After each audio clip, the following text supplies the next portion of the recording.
E dentre os erros que são observados nesses procedimentos fúnebres é a questão de demorar pagar a dívida do morto.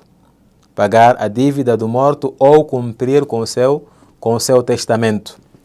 Cumprir com o seu testamento. O profeta Muhammad sallallahu alaihi wasallam disse: Nafsul mu'min mu'allaqatun bidayniha hatta yuqda an.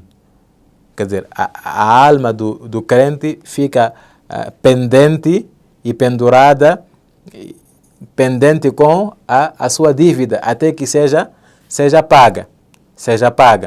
Então, enquanto não for paga, a alma fica pendente. E até consta em outros hadiths, onde o profeta alayhi salatu wasalam explica que até aqueles que morreram como mártires no caminho de Allah, aqueles que entrarão no Jannah sem ajuste de contas, não entrarão até pagar as suas dívidas. E este é o perigo de não pagar as dívidas.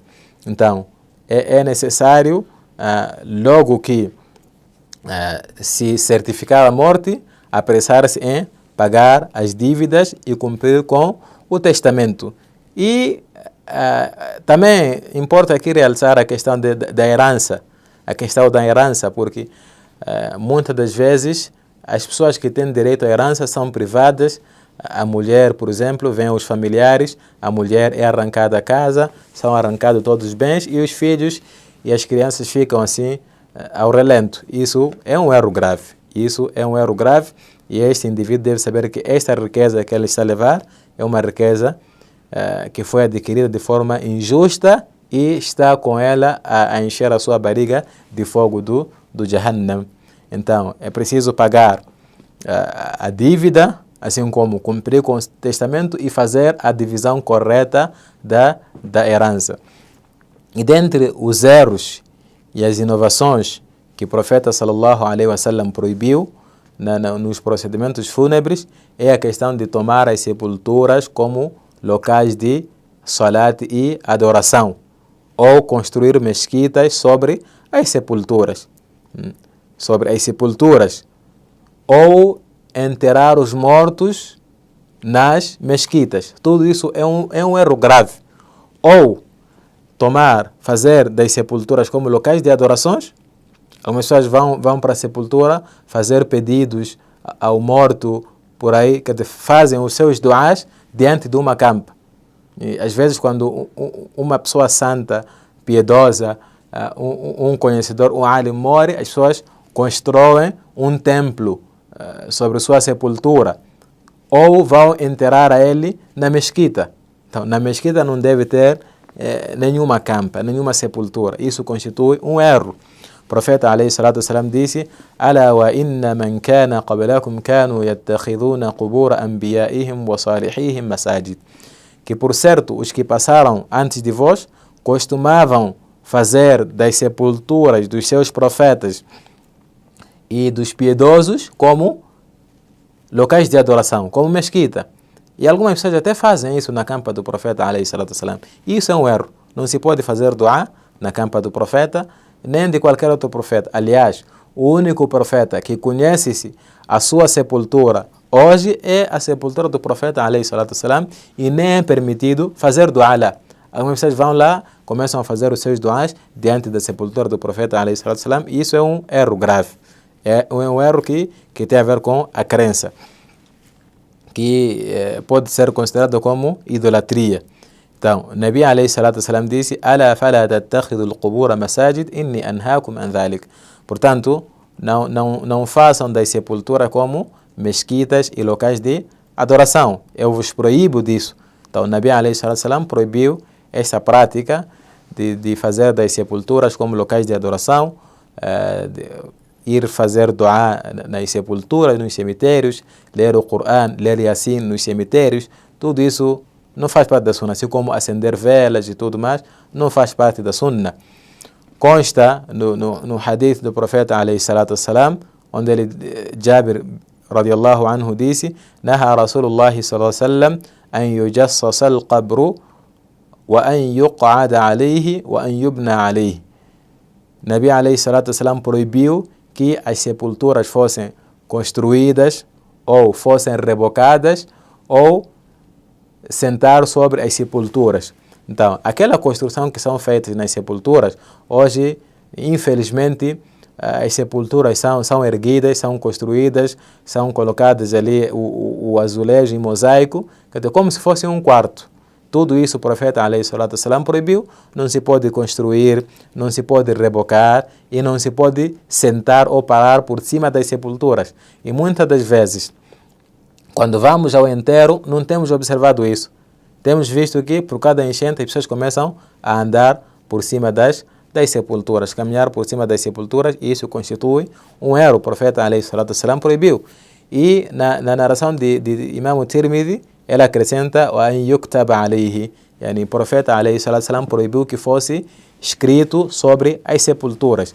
Hoje, infelizmente, a pessoa vai para a sepultura, encontra toda a biografia e currículo daquele indivíduo.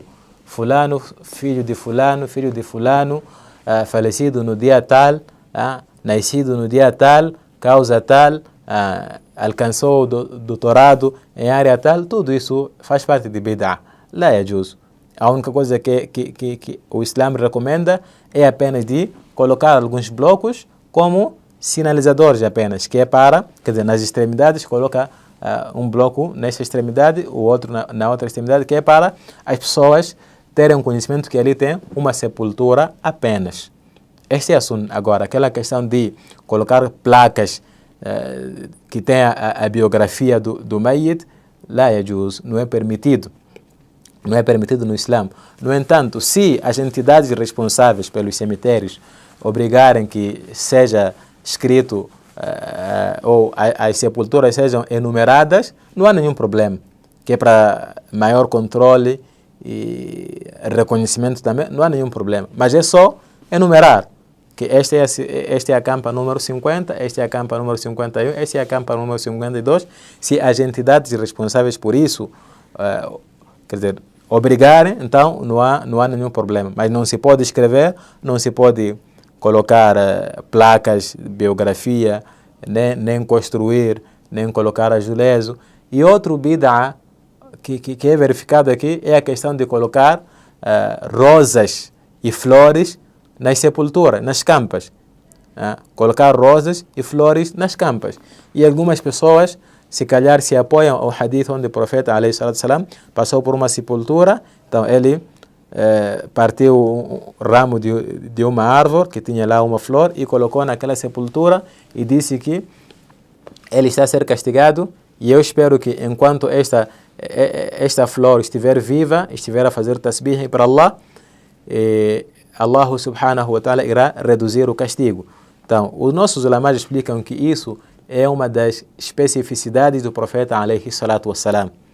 E nós não temos esse conhecimento se a pessoa está a ser castigada ou não. Então, isso é específico para o Nabi, porque não temos nenhum registro que os sahabas fizeram o mesmo. E este é o único episódio que foi no relatado que o profeta alayhi salatu wassalam fez. Então, isso indica que é algo específico. Então, tudo isso de colocar rosas e flores, às vezes coloca-se velas, coloca-se udi, tudo isso não faz parte da sunnah. Então, esses são alguns bid'ahs que são observados nesses procedimentos fúnebres, assim como a questão de quaresma, por exemplo, a questão dos 3 dias, a fazer quaresma, tudo isso não faz parte da sunnah. E atenção, a questão de consolar o Mayyit, não é necessário que estejam todos juntos numa casa ou num sítio. Onde você encontrar o enlutado, pode consolar a ele. Se encontrou na mesquita, pode consolar a ele. E o consolo é simplesmente você falar com ele, quer dizer, fazer doar para o Mayyit, incentivar a ele a firmeza, mostrar os seus pésames. Isso é que é consolo. Então, essa questão de fazer 40 dias ou fazer 3 dias, quaresma e tudo mais, não faz parte da sunnah e nós devemos nos distanciar. Então, pedimos a Allah subhanahu wa ta'ala que nos faça dentre aqueles que se preparam para o encontro com Ele subhanahu wa ta'ala, e que Allah subhanahu wa ta'ala nos faça morrer como crente e nos ressuscite como crente. Que Allah subhanahu wa ta'ala faça com que as nossas últimas palavras sejam o la ilaha illallah.